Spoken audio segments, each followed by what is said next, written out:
ओम शांति ओम शांति। 15-1-26 का महावाक्य। बाबा ने बोले, मीठे बच्चे, पावन बनने के लिए याद की यात्रा बहुत ज़रूरी है। यही मुख्य सब्जेक्ट है।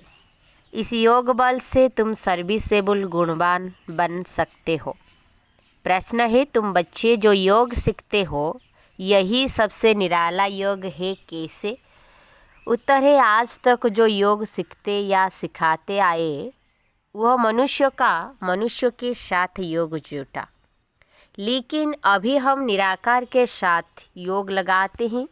निराकार आत्मा, निराकार बाप को याद करें, यह है सबसे निराली बात। दुनिया में कोई भगवान को याद भी करते तो बिगड़ परिचय। ऑक्यूपेशन के बिना किसी को याद करना, यह भक्ति है। ज्ञानवान बच्चे परिचय सहित याद करते हैं। ओम शांति। रूहानी बाप बच्चों को समझाते हैं। बच्चों को पहले तो बाप का परिचय मिला है। छोटा बच्चा पैदा होता है तो उनको पहले माँ बाप का परिचय मिलता है। तुम्हारे में भी नंबरवार पुरुषार्थ अनुसार है, जिनको रचता बाप का परिचय मिला है। यह भी बच्चे जानते हैं, ऊंचते ऊंच बाप ही है, उनकी ही महिमा बतानी है। महिमा गाते भी है, शिवाय नमः, ब्रह्मा नमः, विष्णु नमः शब्दता नहीं, शिवाय नमः शब्दता है। ब्रह्मा देवता नमः, विष्णु देवताय नमः अक्षर शब्दता है। उन्हों को देवता कहना पड़े, ऊंचते ऊंच है भगवान। जब कोई आते हैं तो पहले बाप की महिमा जरूर बतानी है। वह सुप्रीम बाप है। बच्चे भूल जाते हैं कि बाप की महिमा कैसे सुनाए। पहले तो यह समझाना है कि वह सुप्रीम बाप है, टीचर भी है, सदगुरु भी है।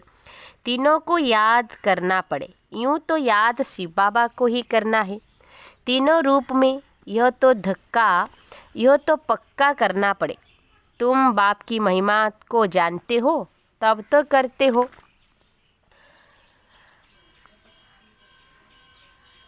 मनुष्य में भी कह देते हैं, लेकिन मनुष्य तन में भी सदैव तो रह नहीं सकते। वह तो सिर्फ लोन लेते हैं। वह खुद कहते हैं, मैं इनके तन का आधार लेता हूँ। तो पहली बात पक्की करनी है कि बाप ही सत्य। वही सत्यनारायण की कथा सुनाते हैं।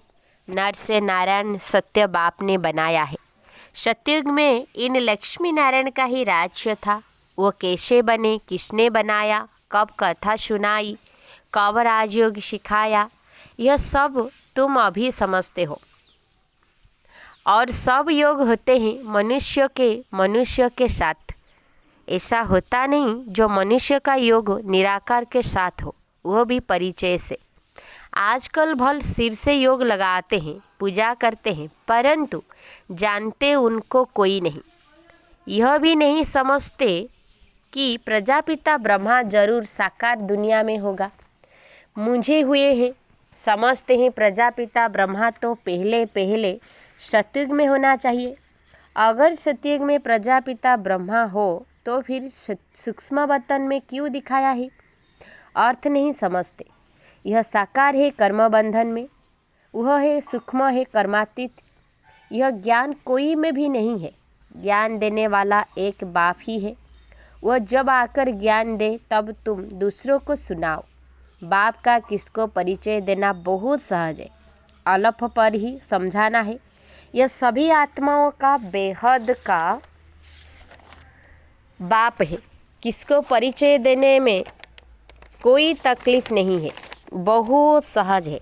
परंतु निश्चय नहीं, प्रैक्टिस नहीं तो किसको समझा नहीं सकते हैं। किसी को ज्ञान नहीं देते तो गोया अज्ञानी है। ज्ञान नहीं तो भक्ति है ना, देह अभिमान है। ज्ञान होगा ही देही अभिमानी में। हम आत्मा है, हमारा बाप परमपिता परमात्मा वही बाप है। टीचर सदगुरु भी है, प्रजापिता ब्रह्मा भी है ना। बाप ने प्रजापिता ब्रह्मा का ऑक्यूपेशन भी बताया है, तो अपना भी ऑक्यूपेशन बताया है। मनुष्य ने तो शिव और शंकर को मिलाकर एक कर दिया है। कहते हैं शंकर ने आँख खोली तो विनाश हो गया। अब विनाश तो बम से, नेचुरल कलामिटीज से होता है। शिव शंकर महादेव कहते हैं यह चित्रों कोई यथार्थ नहीं है, यह सब भक्ति मार्ग के चित्र हैं, वहाँ ऐसी कोई बात नहीं। प्रजापिता ब्रह्मा भी देहधारी है, कितने ढेर बच्चे हैं, तो यह सब चित्र पूजा के लिए ही है। बाप ने समझाया है यह व्यक्त वह अव्यक्त, जब अव्यक्त बने तो फरिश्ता हो जाते हैं। मूल बतन सूक्ष्म बतन दोनों ही है जरूर, सूक्ष्म बतन में भी जाते हैं। बाप ने समझाया है प्रजापिता ब्रह्मा जो मनुष्य है वही फरिश्ता बनता है, फिर राजाई का भी उसमें दिखाया है, फिर यह राज्य करेंगे। सूक्ष्म बतन के चित्र न हो तो समझाने में मुश्किलात हो। वास्तव में विष्णु का चतुर्भुज रूप भी है ना, है नहीं। यह तो भक्ति मार्ग के चित्र। बाप समझाते हैं आत्मा को ही पति से पावन बनना है, पवित्र बनकर चली जाएगी अपने धाम। आत्माएं निराकारी दुनिया में रहती है, साकारी है यहाँ। बाकी सूक्ष्म बतन की कोई मुख्य कहानी है नहीं। सूक्ष्म बतन का राज भी बाप अभी समझाते हैं। तो मूल बतन, सूक्ष्म बतन, फिर है स्थूल बतन। तो पहले सबको बाप का परिचय देना है। भक्ति मार्ग में भी बाबा को हे भगवान, हे प्रभु कहते हैं, सिर्फ जानते नहीं, हमेशा कहते हैं शिव परमात्माए नमः। शिव देवताएं कभी नहीं कहेंगे, ब्रह्मा देवता कहेंगे। शिव को परमपिता परमात्मा ही कहते हैं, शिव देवता कभी नहीं कहेंगे, शिव परमात्मा ही कहेंगे। उनको फिर सर्वव्यापी थोड़े ही कहा जाता है। पतितों को पावन बनाने का कर्तव्य करना है तो क्या भीतर ठिक्कर में जाकर करेंगे? इसको ही घोर अंधियारा कहा जाता है। यह भी ड्रामा में नूंद है। बाप आकर समझाते हैं यदा यदा ही, किसकी ग्लानि? वो लोग तो श्लोक सुनाकर फिर अर्थ सुनाते हैं। यह तो तुम बच्चों को वहाँ जाकर देखना चाहिए, बोलना चाहिए कि हम इनका अर्थ समझाते हैं, फिर फट से बैठ सुनाना चाहिए। ऐसे थोड़े ही समझेंगे कि यह बिके हैं, भल सफ़ेद ड्रेस है परंतु छापा थोड़े ही लगा हुआ है। तुम कहाँ भी जाकर सुन सकते हो और कह सकते हो, इसका अर्थ तो बताओ, देखो वो क्या सुनाते हैं। बाकी यह इतने सब चित्र तो डिटेल समझने के हैं। अथाह ज्ञान है, सागर को शाही बनाओ तो भी अंत नहीं। फिर सेकंड की भी बात सुनाई। सिर्फ बाप का परिचय देना है, वही बेहद का बाप स्वर्गों का रचयिता है। हम सभी उनके बच्चे ब्रदर्स हैं, तो हमको भी जरूर स्वर्ग का राज्य होना चाहिए, परंतु सबको मिल न सके। बाप आते ही है भारत में और भारतवासी ही स्वर्गवासी बनते हैं, दूसरे तो आते ही पीछे हैं। यह तो बहुत सहज है, परंतु समझते नहीं है। बाबा को तो वंडर लगता है, एक दिन गणिकाएँ आदि भी आकर सुनेगी, पिछाड़ी में आने वाले तीखे हो जाएंगे। वहाँ भी कोई जाकर सर्विस कर सकते हैं। बहुतों को लज्जा आती है, देह अभिमान बहुत है। बाबा कहते हैं बेश्याओं को भी समझाना है, भारत का नाम भी उन्होंने ही गिराया है। इसमें मुख्य चाहिए योग बल। बिल्कुल ही पतित है, पावन होने के लिए याद की यात्रा चाहिए। अभी वो याद का बल कुछ कम है। किसने ज्ञान है, किसमें ज्ञान है तो फिर याद कम है। डिफ़िकल्ट सब्जेक्ट है, इनमें जब पास हो तब गणिकाओं का उद्धार कर सके। अच्छी अच्छी अनुभवी माताएं जाकर समझाए, कन्याओं को तो अनुभव नहीं, माताएं समझा सकती है। बाप कहते हैं पवित्र बनो तो विश्व के मालिक बन जाएंगे, दुनिया ही शिवालय बन जाएगी। सतयुग को शिवालय कहा जाता है, वहाँ अथाह सुख है। उन्हों को भी ऐसे समझाओ कि बाप कहते हैं अब प्रतिज्ञा करो पवित्र बनने की। ऐसे पतितों को पावन बनाने की तलवार बहुत तीखी चाहिए। इसमें शायद अभी देरी है, समझाने में भी नंबरवार है। सेंटर पर रहते हैं, बाबा जानते हैं सब एकरस नहीं है। सर्विस पर जो आ जाते हैं उनमें रात दिन का फ़र्क है। तो पहले जब किसको समझाओ तो बाप का ही परिचय दो, बाप की ही महिमा करो। इतने गुण सिवाय बाप के और किसको हो नहीं सकते, वही गुणवान बनाते हैं। बाप ही सत्युग की स्थापना करते हैं। अभी यह है संगम युग, जबकि तुम पुरुषोत्तम बन रहे हो। तुम आत्माओं को बैठ समझाएंगे। यह तो समझाते हो आत्मा का ही शरीर है।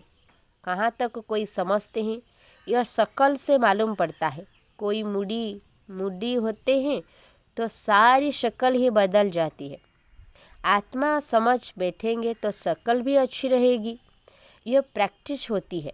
घर गृहस्थ में रहने वाले इतने उछल नहीं सकते, क्योंकि गोरख धंधा लगा पड़ा है। पूरा अभ्यास करें, तब चलते फिरते उठते बैठते पक्के हो। याद से ही तुम पावन बनते हो। आत्मा जितना योग में रहती उतना पावन बनती है। सतयुग में तुम सत्य प्रधान थे तो बहुत खुश थे। अभी संगम पर तुम हंसते बहलते रहते हो। बेहद का बाप मिला, बाकी क्या चाहिए। बाप पर तो कुर्बान होना है। साहूकार कोई मुश्किल निकलते हैं, गरीबों को ही मिलता है।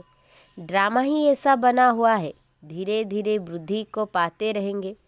फोटो में कोई विजयमाला का दाना बनते हैं, बाकी प्रजा तो बननी ही है नंबरवार। कितने ढेर बन जाएंगे, साहूकार गरीब सब होंगे। यह पूरी राजधानी स्थापन हो रही है, बाकी सब अपने अपने सेक्शन में चले जाएंगे। तो बाप समझाते हैं बच्चों को दैवी गुण भी धारण करने हैं। तुम्हारा खान पान भी अच्छा चाहिए। तुम्हें कभी यह आस नहीं रखनी है कि मैं फलानी चीज़ खाऊं। यह आशाएं यहाँ होती है। बाबा के बड़े बड़े वानप्रस्थियों के आश्रम देखे हुए हैं, बड़ी शांति से रहते हैं। यहाँ तो यह बेहद की बातें सब बाप समझाते हैं। बेशियाएँ गणिकाएँ भी ऐसी ऐसी आएगी जो तुमसे भी तीखी हो जाएगी। बड़े फर्स्ट क्लास गीत गाएगी जो सुनते ही खुशी का पारा चढ़ जाएगा। जब ऐसे गिरे हुए को तुम समझाकर श्रेष्ठ बनाओ, तब तुम्हारा नाम भी बहुत ऊंचा होगा। कहेंगे यह तो वेश्याओं को भी इतना ऊंच बनाती है। खुद ही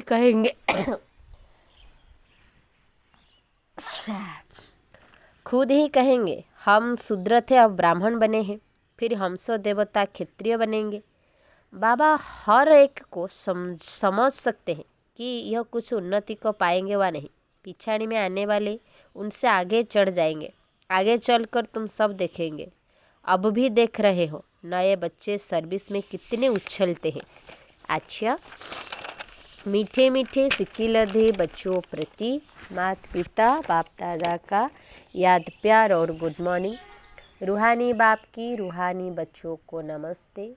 हम रूहानी बच्चों की रूहानी बाप दादा को याद प्यार गुड मॉर्निंग, नमस्ते नमस्ते नमस्ते। धारणा के लिए मुख्य सार परिणवान है। पतितों को पावन बनाने की सेवा करो। गणिकाओं बेश्याओं का ज्ञान दो। गिरे हुए को उठाओ, उनका उद्धार करो, तब नाम वाला हो। पॉइंट नंबर 2 है स्वयं की दृष्टि को पवित्र बनाने के लिए चलते फिरते अभ्यास करो कि हम आत्मा है। आत्मा से बात करते ही बाप की याद में रहो तो पावन बन जाएंगे। वरदान है अनादि स्वरूप की स्मृति द्वारा संतुष्टता का अनुभव करने और कराने वाले संतुष्ट मणि भव। अपने अनादि और आदि स्वरूप को स्मृति में लाओ और उसी स्मृति स्वरूप में स्थित हो जाओ, तो स्वयं भी स्वयं से संतुष्ट रहेंगे और औरों को भी संतुष्टता की विशेषता का अनुभव करा सकेंगे। संतुष्टता का कारण होता है अप्राप्ति। आपका स्लोगन है पाना था सो पा लिया। बाप का बनना अर्थात वर्षा का अधिकारी बनना। ऐसी अधिकारी आत्माएं सदा भरपूर संतुष्ट मणि होगी। स्लोगन है बाप समान बनने के लिए समझना, चाहना और करना। बाप समान बनने के लिए समझना, चाहना और करना, इन तीनों की समानता हो। अच्छा, ओम शांति, ओम शांति।